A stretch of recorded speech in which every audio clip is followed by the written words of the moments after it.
காதல் பொல்லாதது, ஒரு காவல் இல்லாதது.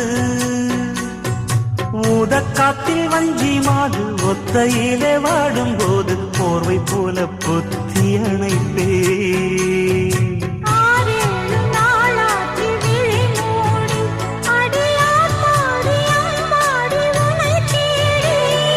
நீதானே மானே என் இளஞ்சோடி, உனை நீங்காது என்றும் என் உயிர் நாடி.